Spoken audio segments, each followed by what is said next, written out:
And now, the survival show that once survived drinking from a fire hose, unfiltered. In this episode, we welcome back Marshall of GoingGear. He's going to share with us all the ins and outs and what the hecks about water filters for camping and bug-out bags. We're also going to dive into food and stoves for camping, plus a special bonus we keep forgetting to give you. Howdy, and welcome to In the Rabbit Hole's Urban Survival Podcast. This is episode number 162. I'm your host, Aaron, and you are in the rabbit hole. Safe and sound.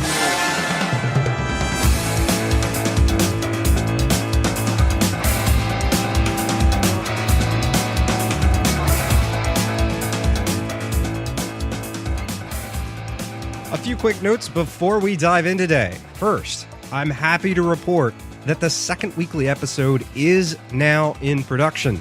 I'm going to keep this one pretty tight to the vest till we get close to the launch, which is killing me because I really want to tell y'all all about it. However, I will give y'all one hint. The guests are going to consist of a lot of people you've heard of in the community. Many are some pretty big names. Some are guests you'll be introduced to for the first time. So keep your ears on about this in the next few weeks. I'll reveal the surprise. I think you're really going to enjoy this new addition to ITRH. Next up, a quick note. The site is having some strange issues. It's a long, very boring, very technical story, but if you've noticed the weirdities and oddities and other E's on intherabbithole.com, I know all about it. I'm working to fix it, hoping to have this all resolved soon. Next up, keep the show safe and sound that keeps you safe and sound. Visit itrh.net to find out about the cool benefits membership gets you. Again, visit itrh.net. Do it today. With all that out of the way, let's get our buddy Marshall on here so we can learn some important things about some important gear. Marshall, welcome back to In the Rabbit Hole, man. What's going on? Good to be here again.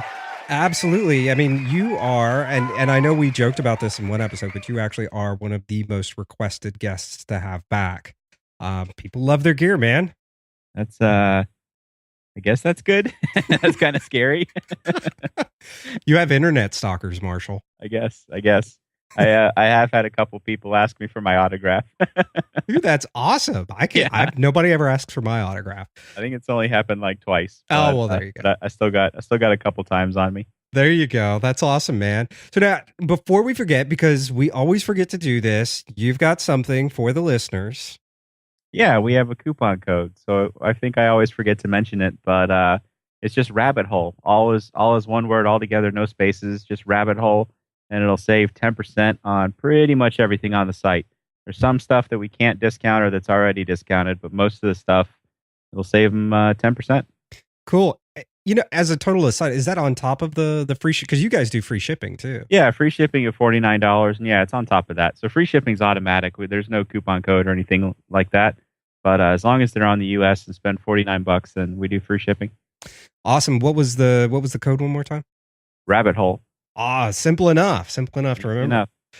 So today we're going to we're going to talk about water filtration and camping and food and stuff and things. It's going to be awesome. Cool. So let's start with filters, because filters are actually seem like a pretty big topic, and they can be very confusing. It is. And so when somebody comes into our store and they start talking about how they want to get into hiking or backpacking or basically anything outside, assuming they don't just have total garbage shoes. Shoes are the very first thing that I recommend that everybody gets. So have a good, comfortable pair of shoes that offers you some good support, or just some trail runners if you do a lot of hiking and you don't have janky ankles like I do. But yeah, get good shoes first. Second off, get water treatment. So water is super, super important. I don't know if you've seen Camelback's slogan that they use for their military stuff, but it's hydrate or die. And it's pretty self-explanatory. Yeah. And it's a really common way for people to, one, have a terrible experience in the outdoors, and two, have lifetime consequences from the outdoors. And again, like Camelback says, to die. I mean, exposure and dehydration are very, very serious things. And a lot of people don't understand how easy it is to have that issue, even on short hikes. Here in the South, where it's just nonstop hot weather, or out in the desert Southwest, where the sweat immediately evaporates and you don't realize you're dehydrated if you don't know the signs. Mm. Water is super important. So having a way to treat water is super, super important. And the reason I say to treat water is if you have a water source, there's pretty much no water sources that you just want to straight up drink out of. People think about like the babbling brooks in the mountains or something like that. But do you allow cuss words on your show? Sure. So like you don't know if a deer's shitting upstream. You don't know what's in the water. You don't know what kind of bacteria or anything else that's in the water. And in some parts of the countries or in some parts of the world, you have to worry about viruses. You never know what's in the water, no matter where it is. Pretty much the only thing that you can drink is if it's coming from like a filtered ground source, like basically coming out of the side of a mountain. And even still, I usually still filter that because usually it tastes like crap because you got minerals and stuff in it. So a way to treat your water, I stress it very heavily because it's very, very important. And also, if you're in a place like where we are in the Southeast, there's creeks and rivers everywhere. Mm. Every hike I go on, it's constantly next to a creek. You're constantly next to a river. So it's a really easy way for you to cut down on weight. So if you think about a gallon of water, it weighs about 8 pounds. So each liter weighs about 2 pounds. That's a lot of weight. In an adult male on a day hike, you want 3 to 4 liters of water. You're talking about 6 to 8 pounds on your back. Man, if you can just take 1 liter of water, and if you're constantly next to a creek, take a water filtration method that weighs significantly less than the water itself, you can just top off whenever you need it. So that's kind of my spiel on why water is so important and water filtration is so important. And not necessarily water filtration, water treatment is so important. Even if you have access to water, you want to make sure it doesn't have the bacteria or the protozoa or the viruses or anything like that in it. And a quick note on viruses, we get this question all the time, is most of the filters on the market, there's only a couple that will actually treat viruses. Viruses are not present currently in North America. So if you go to like Southeast Asia and some other parts of the world, basically like the equatorial climates, that's where you have to worry about viruses. But if you're in North America, you don't have to worry about viruses yet. That's a good qualifier there. Yeah. Something I kind of push people. Well, like the Cryptosporidium, I'm probably pronouncing half of these wrong, but like Cryptosporidium and the Giardia and stuff like that, that's present all over the place. So that's something that's definitely you don't want to get. And I don't know if you've ever watched Survivor Man, but Les Stroud. So in one of his episodes, he was like, "This is really stupid. I shouldn't be doing this, but I don't want to die." He drank from an unfiltered water source, and I think he got Giardia, and he had it for like 8 months. So you basically have like debilitating diarrhea for a long, long time, and he was getting it treated that entire time. He kind of let it go at first, and it just got that hold in him, and it's really hard to get rid of. In an outdoor situation, maybe you're backpacking or something like that, you don't have access to medical care, you don't have access to electrolytes and other ways to replenish your body's minerals and all that kind of stuff. Man, it's a really easy way to die. Yeah. Like your body. Go ahead. I'm sorry. Oh, no, that's good. And I was going to say, even going back to, I know I can't remember exactly which episode you're talking about, but I think it was the one where he was talking about where he and his wife, long before the show, actually went out and lived in the backcountry in Canada. And his wife ended up having, like, they both got really sick, and his wife ended up having a miscarriage because of all of that. And then they had to use their satellite phone or something and get like emergency rescue out of there. But yeah, they were living out in the backwoods, and that ended up like damn near killed the two of them. Yeah, it's terrible. And then here in Georgia, there was a girl who was swimming. I'm pretty sure it's here in Georgia, but there was a girl who was like swimming in a creek or something like that. She basically got like a flesh-eating bacteria out of the water. Yeah. So, I mean, there's stuff in there that you don't really want in your body. So having a way to treat it is super, super, super important. So you don't have to go super expensive. There are some inexpensive methods on the market that work really, really well. but definitely get something that's EPA rated, that's been tested, that's been lab tested to actually treat all the different things that you need to worry about. So now you were, and actually, you brought up the testing and everything else. I think we were saying something last time, and I don't remember if it was on the episode or if it was just in a private conversation about like some of the manufacturers aren't as honest with their ratings as others. What was the story with that, or am I remembering something incorrectly? Well, everything that I've seen, as far as I can tell, when they do the EPA testing and they test for how much virus or bacteria or whatever it removes, from everything that I can see, is that they just test like the actual removal process. They don't test the lifetime of the filter.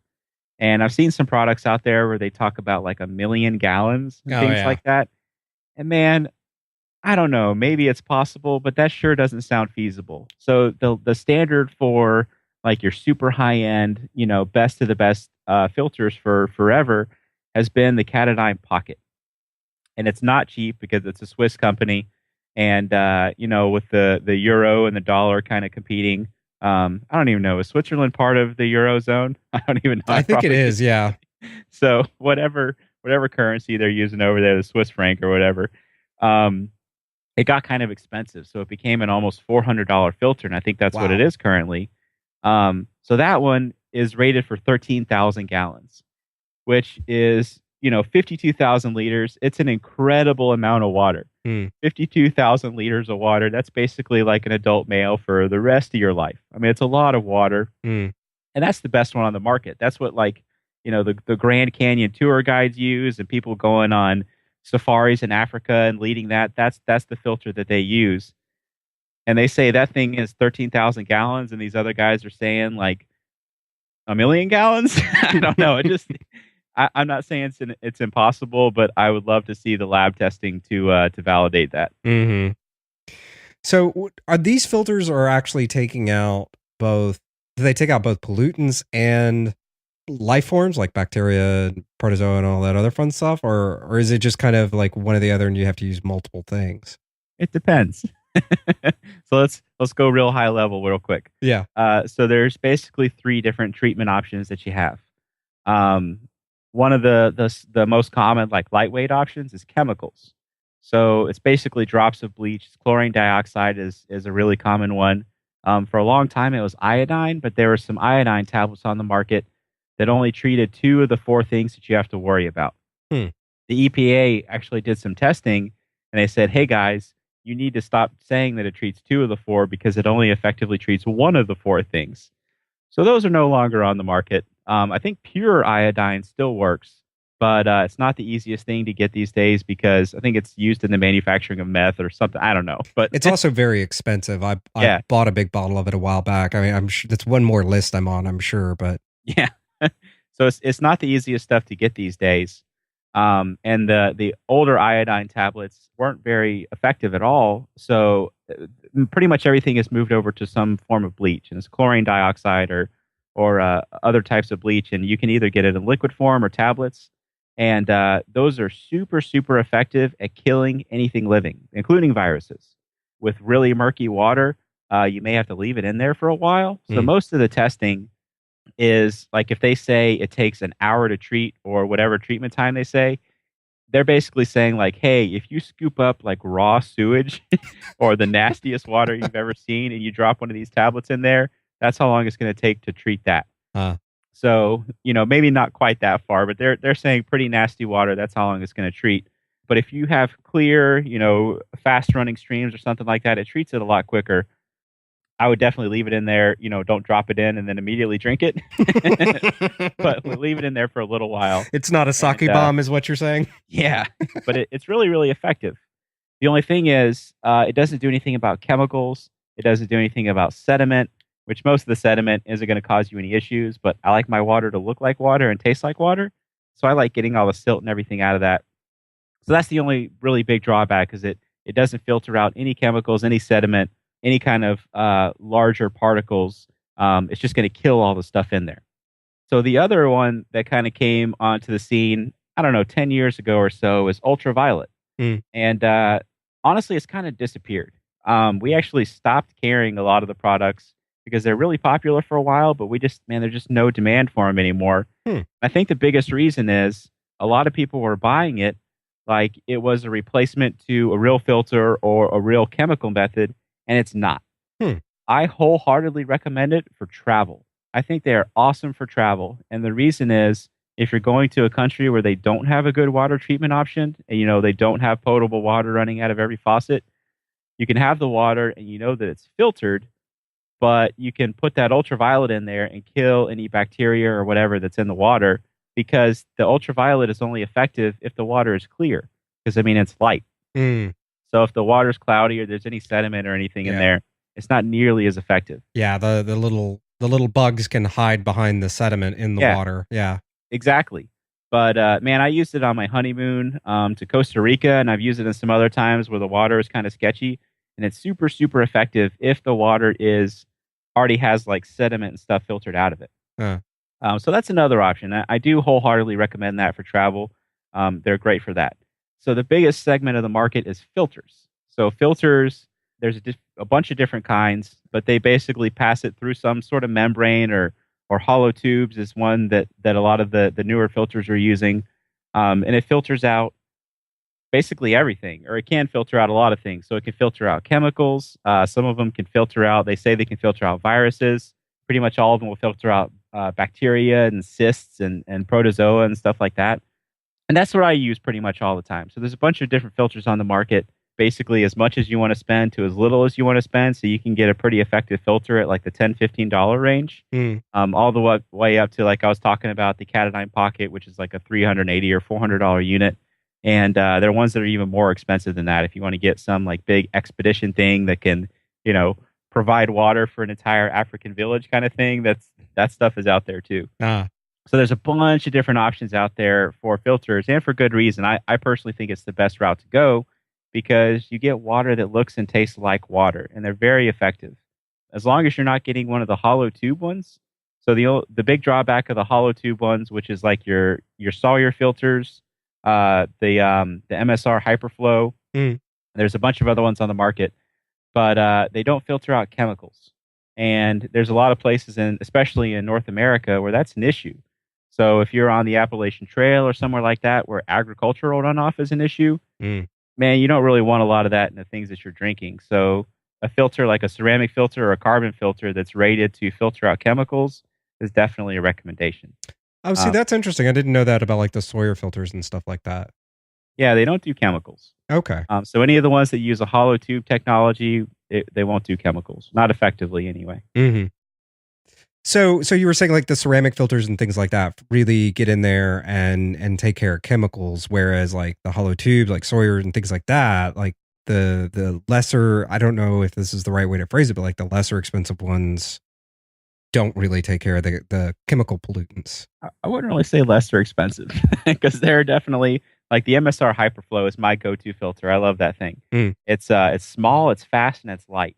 So the MSR Hyperflow will do 3 liters a minute.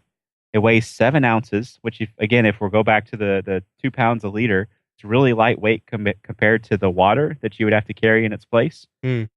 But it doesn't filter chemicals. So I live in Georgia, and I have 2 filters. I have the MSR Sweetwater, and I have the MSR Hyperflow, and those are the 2 that I generally use. So I take that back. I own about 30 filters, other than my store inventory. I was about to say, yeah, other than your store inventory.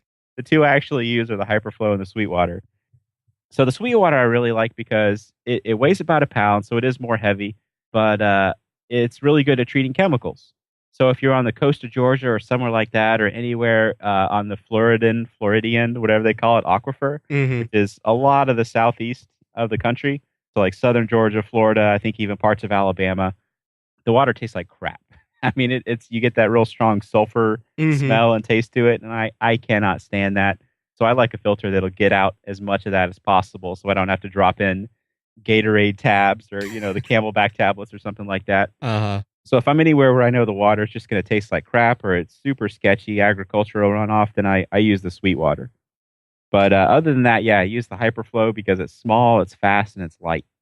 Okay, yeah, I was going to ask. So what the real difference between the two is, and why you switch back and forth between them? I mean, you're 3 liters a minute for a Hyperflow. So if you think about your your average bladder, like a hydration bladder, you're at 3 liters, 2 to 3 liters. So you can fill that up in a minute, of pretty easy pumping. It's really, really fast, where most of the other filters on the market are a half liter to a liter. So I want to get it done as quickly as possible. Yeah. Tasks like that aren't necessarily adding to the enjoyment of being in the outdoors. I like to get them done. When I do backpacking, I have a 6 liter platypus. I think they call it a water tank. So basically, I just fill up 6 liters of water, and that'll be my drinking water, my cooking water, my cleaning water, and stuff like that for the night. And being able to do that in a couple of minutes versus 6 to 12 minutes is a big advantage to me. Yeah, definitely. You also have gravity filters, so you can just basically fill up a bag and have gravity take care of all of it. But I'm impatient, so I want my water right then. So I like a pump. I gotcha. Like I've seen with the Sweetwater and stuff, like they have different attachments. Speaking of with the pump and stuff. Yeah, so a lot of the filters on the market, if they're pump filters, they'll come with hoses, so you can put a clean hose into your bladder or a bottle or wherever you're going to put it, and then you can put the dirty one into the water, and you can pump. So that's like kind of the basic thing that they all come with. All the ones that I've seen also come with a pre-filter. So on the end that's in the water, so any kind of sand or larger sediment will get filtered out. Something I absolutely love is there's an attachment for the Sweetwater that will work on every other filter I've ever seen as far as pump filters. Huh. That's it's called the silt stopper. So it's actually really, really effective at stopping silt. So if you've ever filtered silty water, it'll clog up your filter very, very quickly. It'll gunk it up in a matter of seconds, and you're constantly having to back flush, like open it up and scrub it out. And it's a total pain to do that. So the silt stopper stops all the silt, and it makes it where you can pump for a lot longer without having to open it up and clean it out. And it's just a little filter that fits on the end of a tube, and every filter I've seen uses pretty much the same size tube. So I always recommend people get it no matter what filter they're getting, if they're getting a pump filter, because it's a really nice thing to have. Okay, cool. So now when you get into the ceramic filters versus the different technologies, like what should people really, I guess what's going to be the most versatile for people if they're not going to have 30 filters like you, if they're just going to have one? If you're just going to get one, I say get a ceramic filter. If you want it to be able to take care of everything, get a nice ceramic filter, either that or one of the nice activated carbon filters. Those also work really well. And all the ones that I've seen are the best, to the best of my recollection anyway. They will take care of chemicals. None of the ones that I can think of are officially rated for viruses. The Pocket, the European version of the EPA, I believe, says that it will take care of viruses. The EPA says that it doesn't take care of viruses because it's actually silver impregnated ceramic. So supposedly the silver will kill off the viruses. EPA hasn't said that it will. So, if you're in a place where viruses are present, you'd want to add a chemical component to that. But for the most part, the ceramic ones are the most effective. If you want something that's really cost effective that works really well, the Sawyer filters. So the Sawyer Mini is $25. It works really, really well. We had one of our employees that went and hiked the Appalachian Trail last year, and he said that pretty much every hiker out there had the Sawyer Mini. Because it's really small, it's lightweight, it's $25, it's cheap, and it's effective. But it is using that hollow fiber technology, so it doesn't take care of chemicals. See that's good to know, because that's actually in my my truck bag. I have a couple of those Sawyer Minis. Yeah. So that's good to know, because you could very easily driving along and you get stuck somewhere or something, or zombie apocalypse and you're someplace weird. You could very easily be in an urban environment where the water you're dealing with is contaminated. And most of the chemicals that we're talking about, it's not like it's something that's gonna, as far as I know, it's not gonna hurt you immediately. Right, more of a cumulative issue. Yeah, long-term buildup of heavy metals kind of thing. Unless you're drinking sewage, and then yeah, back to the poop. So yeah, don't try to filter raw sewage, and you'll be all right. I'm actually trying to look at the specs of the Sawyer filters right now to see what exactly they say it can do, but yeah, I don't see anything about chemicals on there. But yeah, they say 7 logs, so 99 and then 5 nines of bacteria, and then 6 logs, so 99.9999 of protozoa like Giardia and Cryptosporidium. So the stuff that you really have to worry about, it takes care of that. Okay. So it does really well at the very common things that are in water all over the country, all over the world. It does a good job with that stuff. So when you are dealing with an issue, because you were talking about like most filters don't do viruses, when you're dealing with an issue like that, can you then just combine using chemical sanitation with a filter? Yeah, absolutely. Okay. Absolutely. That's what you would do. So you have a good filter, and then if you're in a place where viruses are an issue, then you just drop in, a couple drops or how much ever water you have of one of the chemical treatments, or like the Catadine micropures, the MSR Aquatabs. There's a bunch of different products on the market that are solid versions of the chlorine dioxide. So just anything that's a chemical treatment, yeah, just drop it in there, and it'll take care of the viruses. Okay. We've kind of danced around it. What filters actually do take care of the viruses? So there's a company called Endure. If you've ever heard of Proforce, it's one of the brands that they came out with. So it's a brand called Endure. It's NDUR, and they have a filter that is an activated carbon filter, but it also has a chemical component as well. So basically, it passes through both of those components and takes care of pretty much everything. So it'll take care of viruses, bacteria, chemicals, pretty much anything you can think of will go through that. There are some other options on the market, like we have the Lifesaver systems, which, man, if you're looking for a bomb-proof, just super featured product, the Lifesaver products are pretty awesome. Yeah, I was going to ask you about the Lifesavers because I've seen them for a while and they're pretty pricey, but I was always curious how good they actually are. They're nice and they do a lot of stuff and they take care of a lot of things and they're really effective. So they take care of pretty much everything. They are a really high quality, really nice product. So if you're looking for something premium, the Lifesaver is definitely a good option. And they have the bottle one, and then if I remember right, they also had a jerry can that they they have a jerry can one, which is pretty cool. So if you're doing like car camping kind of things, or I go back to the safari example, anything where you have a vehicle or even a boat, something like that, where you're not as concerned about weight, then the jerry cans are great because you can fill them up with, I'm not even sure how much it is, 3 or 5 gallons or whatever it is. Use that to take care of pretty much everything and not have to constantly pump or use gravity filters or suck it through a straw or whatever else. Another thing I want to touch on is the Life Straws. So Life Straw is a really big thing. They're one of the brands that I'm not sure if it's like a 1-to-1 ratio, but they do a lot of like you buy stuff from them, they send stuff overseas to places that don't have potable water. So they're really good company as far as social responsibility kind of things. But they also make a really good product. So, you talk about a truck bag kind of thing. So this is one that you have to suck through. So that is kind of a downside of it. I've seen people set up gravity setups, but the intention is basically you stick it in a water source and you drink out of it. But they're pretty inexpensive. So they're $20. They're rated for 1,000 liters. So you get a pretty good lifetime out of them. And they're really effective. So they take care of, bacteria and parasites and all that kind of stuff. And they are using the hollow fiber technology. So they're not going to do chemicals or viruses or anything like that. But the stuff that you have to worry about for the most part, it'll take care of all of that. So that's a good option if you're looking for a budget thing. And, you don't want to go the Sawyer squeeze route. Then you've got, if you prefer a straw, then the Life Straw is a good option to go that route.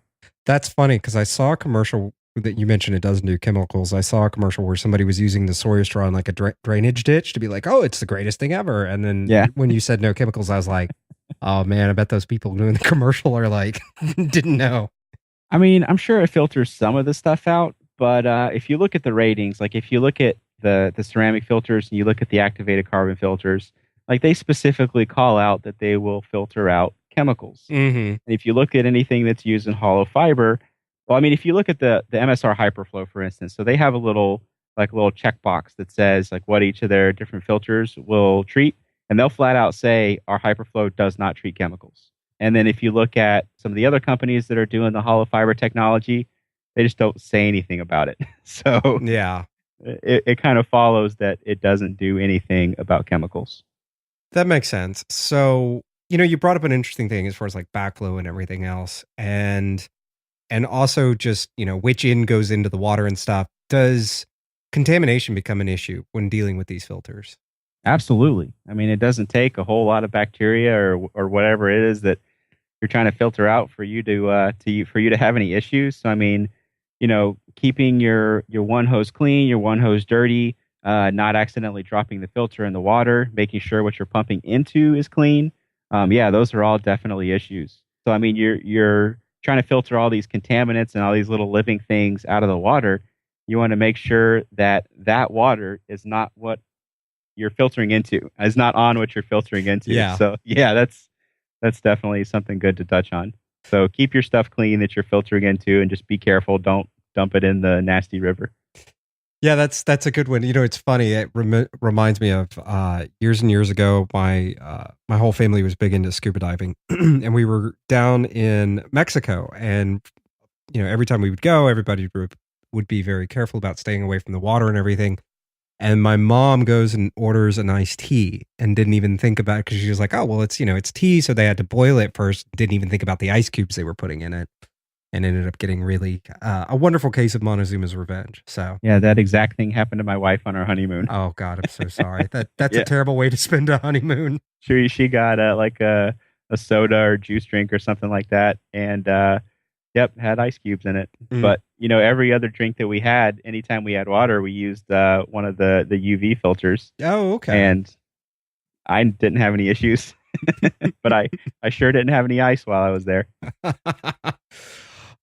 Safety tips. So, okay. So, I mean, for the most part, it's like there's nothing real specific. It's just, use sense and don't mix up the ends, which in goes where and stuff like that. And just be careful with what you're doing. Yeah. I'm actually looking at the Lifesaver, and they say that the Lifesaver does take care of viruses as well. So that's another one. Oh, okay. That's pretty cool. Care of viruses. But I don't see. Nope. So it's got activated carbon, so it should do a pretty good job of. Yeah, they actually say reduces a broad spectrum of chemical residues, including pesticides, endocrine disrupting compounds, medical residues, and heavy metals such as lead and copper.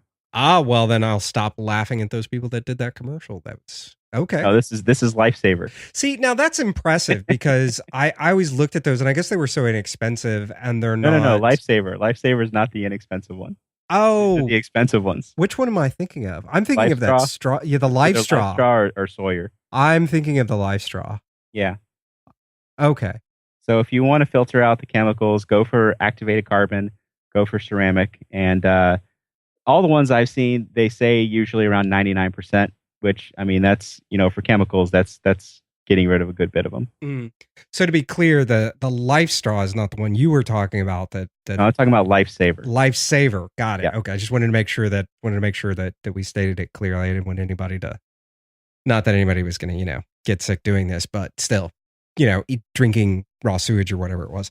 But so because you talked about backflow, what goes into the care, feeding, and maintenance of these filters? Because I'm like the Life Straw and maybe even the Sawyer. I mean, those really, for the most part, are kind of disposable. But I mean, you still talked about backflow. What do you need to do as far as maintenance and upkeep of these things?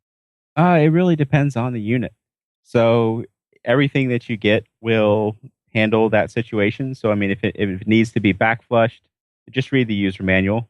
Just make sure you're familiar with that before you go on a hike, because there are some things.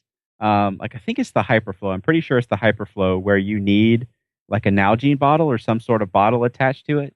I can't remember which one of my filters it is, but I think it's the Hyperflow where you have to have something else to be able to do the backflush.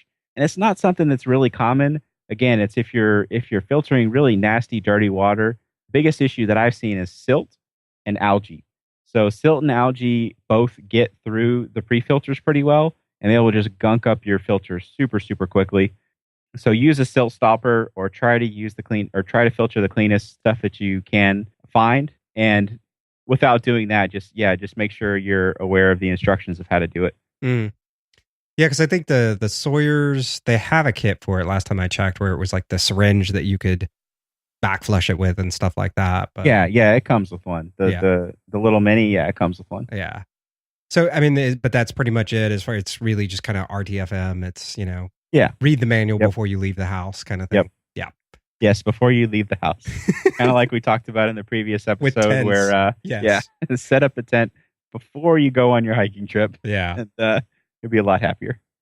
So now that we've kind of exhausted water and filters, moving on to food, gosh, that seems like kind of a big topic. Where do we even start? I guess we kind of start with the easy stuff like car camping or something, or we can take it wherever you want to go, Marshall. Take us out, Marshall. Where do you want to go with food? Oh, food. That's a big old topic. You know, just like water, food is essential. But you can go a lot longer without food. Mm. You're going to be pretty terrible in terms of how you feel, but you can survive.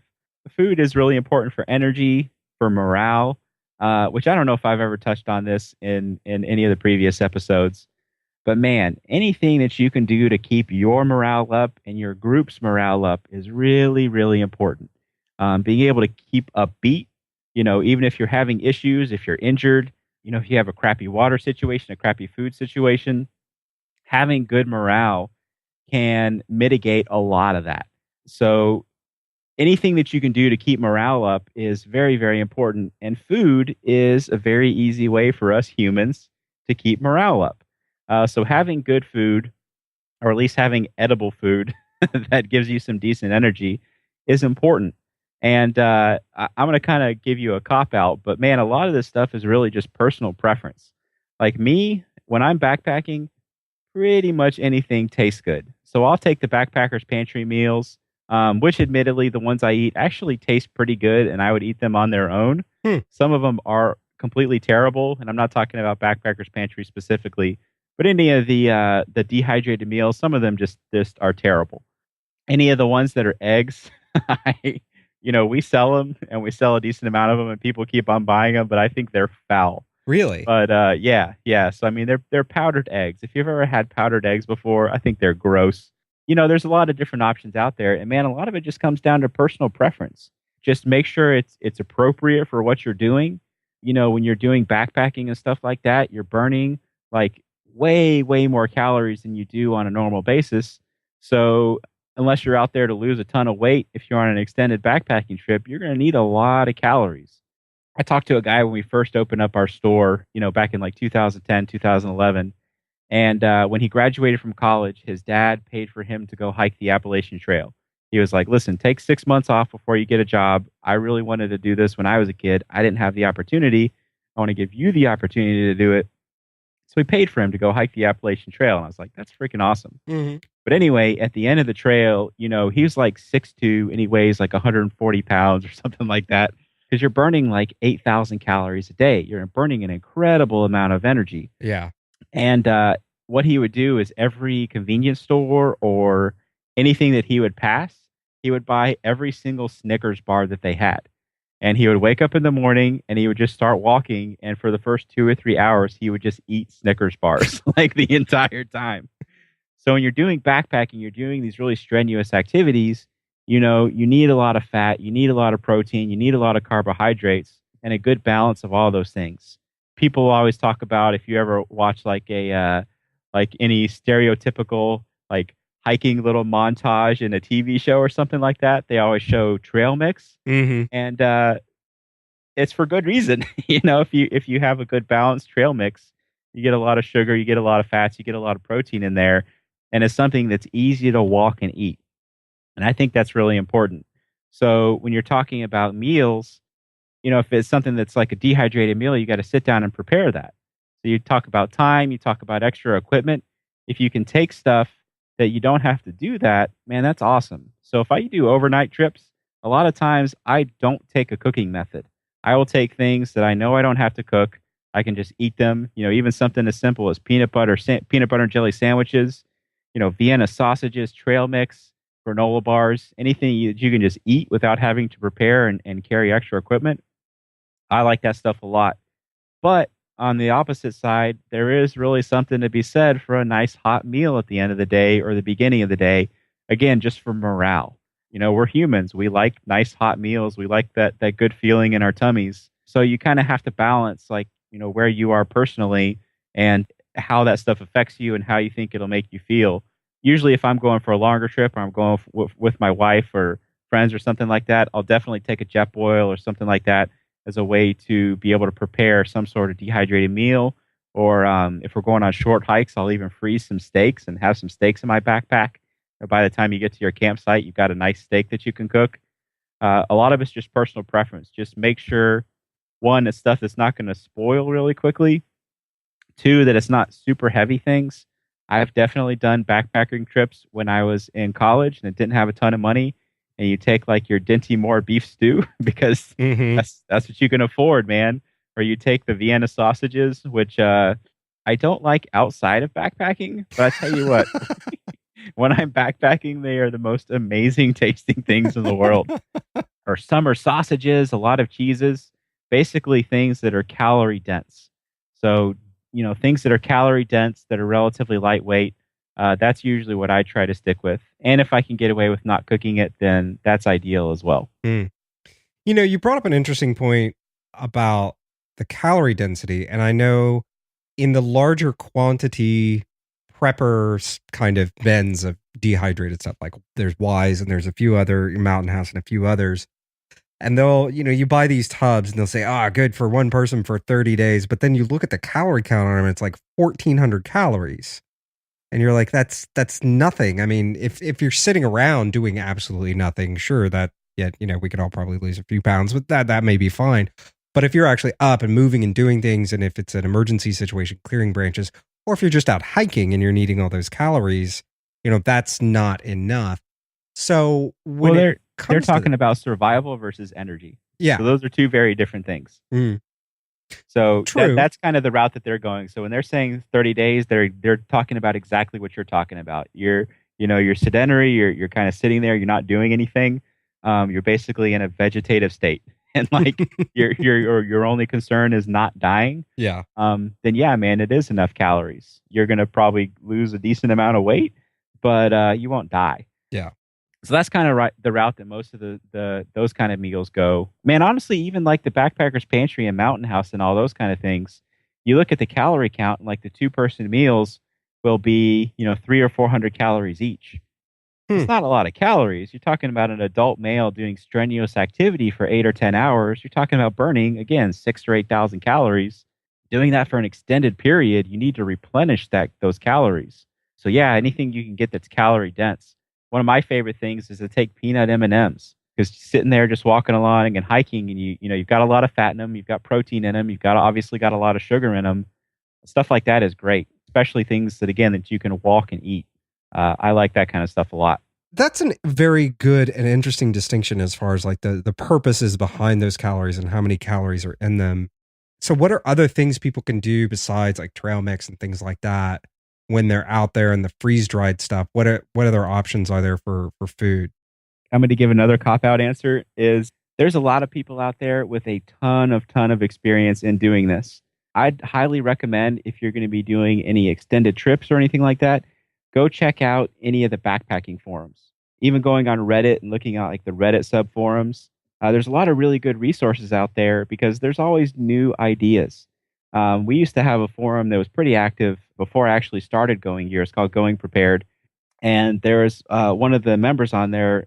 She had written a couple books on freezer bag cooking. So basically dehydrating your own meals. So the Mountain House and the Backpacker's Pantry and a lot of those, they taste pretty good, but a lot of them are built after shelf life.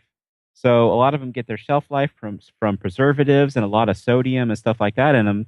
And, some of them don't taste all that great. So there's a lot of options out there. If you're willing to put the time in, you can make your own meals, and you can make them lightweight. You can dehydrate them. And again, it's called freezer bag cooking because you basically just put each one in a freezer bag and then dump your water in that, or put it in the cooking pan and add the water to it or whatever. And that's a really good way to get some nice, well-balanced, great-tasting meals. There's a lot of prepackaged things. So we talked about the dehydrated meals. You've got the classic MREs. So a lot of people will just go after the MREs, which I think is a terrible option because all of those taste like super foul. And they're made to have like a 30-year shelf life or something obscene. Mm-hmm. But yeah, I've never had one of those that tastes good. But that's an option. I know plenty of people do that. stuff as simple as granola bars, Cliff bars, power bars. Man, there's a lot of stuff out there. I mean, we're humans. We eat a lot of food. So there's a lot of different ways out there for you to get the calories that you need. So I go back to it just being a personal preference. So whatever you think that you want, again, make sure it's appropriate, make sure it's going to give you the calories that you need. Try to stay as small and light as you can. And from there, you've got still a million options of each different method. Just go with the one that you like. That makes perfect sense. What so and inevitably we have to talk about more gear. So cooking and camping and hiking and camping and cooking and all these other fun things. What is available in the world of gear that is beyond just like, okay, the Coleman stove and things like that? Like what else is there that really is like your go-to stuff for cooking while camping? So we'll talk about car camping versus backpacking. Pretty much all the stuff that we sell at GoingGear is with the intention of backpacking. So it's all small and light. It's not going to cook huge volumes of stuff. We do sell a few things, but most of it is around, it's concerned about mostly about size and weight.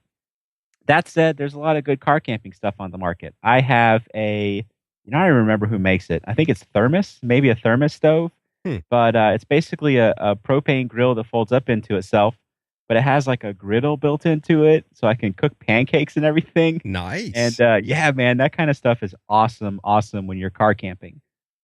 Not the best for backpacking. Like this thing probably weighs like 40 pounds, 50 pounds.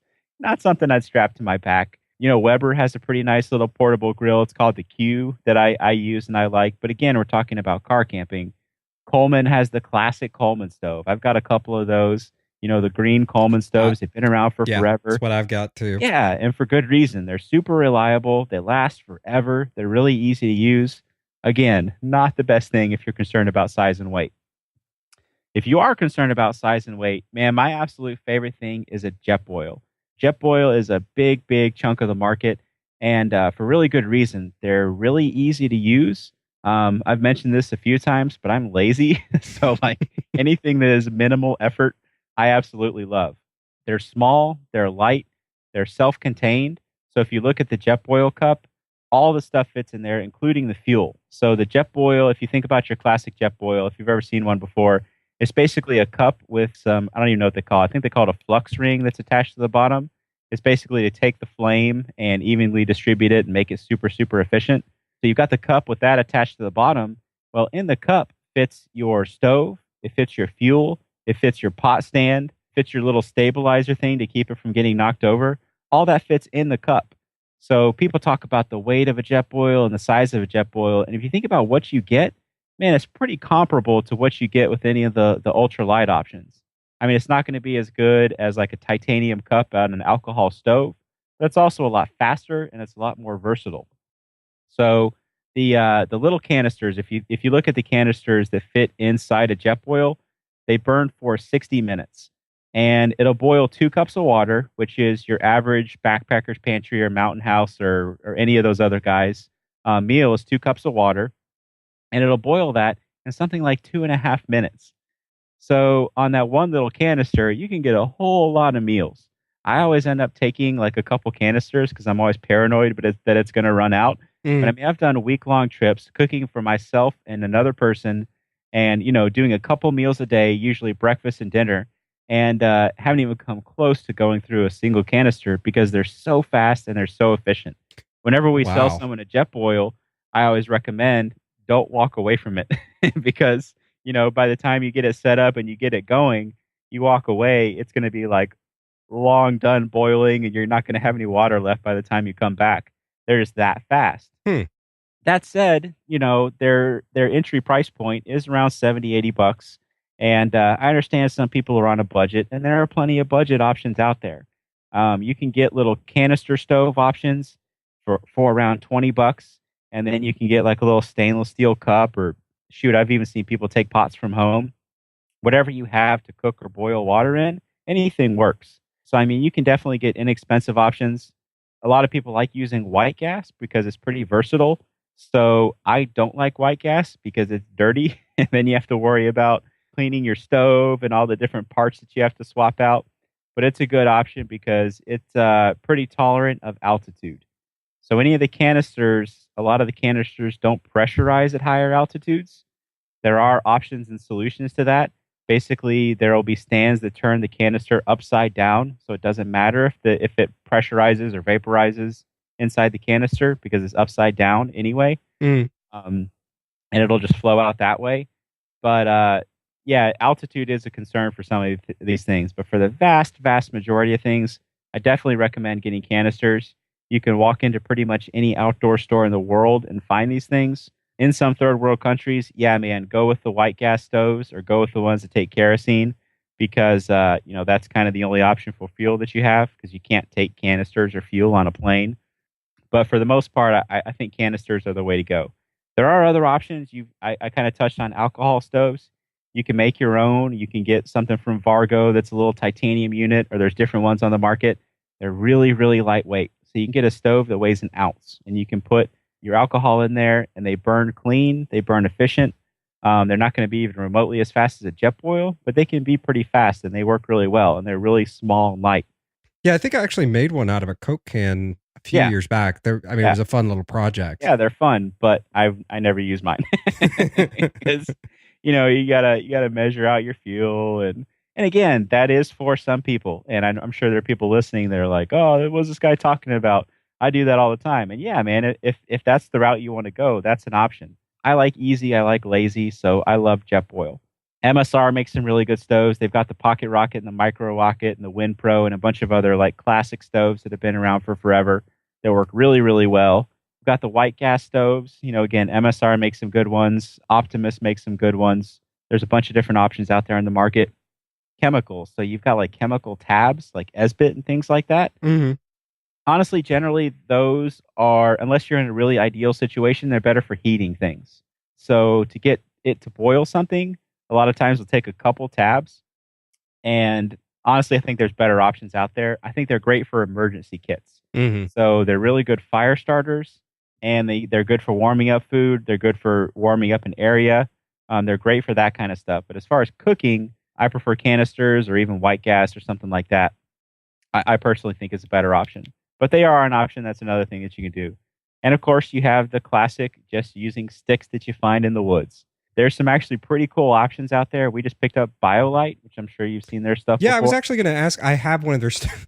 Yeah. There's a joke about me and buying gear and then not using it. I have one of their very first models still in the box. I've never used it. That's totally me. Yeah, exactly. Like, oh, this is cool. Let me get it. I probably have at least 100 flashlights within arm's reach right now. Probably the same amount of knives and other things. Yeah. But anyway, BioLite, they came out with something that's pretty cool. So it's a stove that you feed twigs into. And just as a stove, it works really, really well. It has a fan built into it because of the other part of it, which we'll talk about in a second. But it's really efficient. So once it gets going, man, it basically burns your twigs and other things you feed in there down into ash because you get that fan going, you get the really good circulation. And as a stove, it works really, really well. But also, it has the ability to charge things off of it. So it uses, I don't even know what what scientific thing it uses. I'm sure somebody can. I used to know the name of it. Now I can't. Yeah. You said that, and it went straight out of my head as soon as you said it. Which is pretty sad because I went to an engineering school and I took all the classes that taught me about it, but I can't remember what it's called. But anyway, whatever it uses, it outputs electricity. So you can use it to charge your cell phone. You do have to feed it for a pretty long time, so that is kind of a drawback. But as an option, it's kind of a neat thing. And it's a really efficient stove. It does weigh a decent amount, so that is kind of a drawback on it. But it's a neat gadget. It's definitely fun to play with. And as a stove, it works really, really well. To stop you for just a second, you were saying you have to feed it for a while. Is that to power it or to cook anything? Cook something, it's not going to take very long because I mean, even a little wood-fired stove, you can usually get water boiling in probably 8 or 10 minutes. Yeah. So you don't have to feed it very long for that. It's to keep it running to power a device. So if you wanted to charge your cell phone or something, you'd have to feed it for a decent amount of time. But they have solar options out now. They just came out with a solar panel that has a built-in battery, and they have a pretty cool like car camping type stove. They have some neat stuff. They're definitely worth looking at. They're not really an ultralight company for sure. But they make some pretty cool stuff that there's a use case for it for sure. The other thing that you have is obviously you can just make a fire and cook things on it. But there's some pretty cool options out there for just using twigs and having kind of a way to contain that. There's a company called Vargo that is really well known for making titanium things. They make some really nice little titanium stoves, and they make something called the hexagon. And what it is, it's a hexagon that kind of folds down into itself, but it's a little wood fire stove. And I have one and I actually use it all the time because it works really, really well. It has some airflow on the bottom, so you get some good circulation, you get some good oxygen flow in there, and you just feed it twigs, and man, you can cook on it. So that's a pretty cool option. That's really lightweight, and pretty much everywhere you can go, you can find fuel for it. So again, it kind of goes back to the food where I say it's personal preference. It's absolutely personal preference. What do you want to do? How much effort do you want to put into your cooking? Do you like making a little fire? Do you like sitting by the fire? Do you like tending the fire? Do you just want your food ready to go right away? It kind of depends on which route you want to go. How much weight are you concerned about? You kind of have to think about that in your own mind.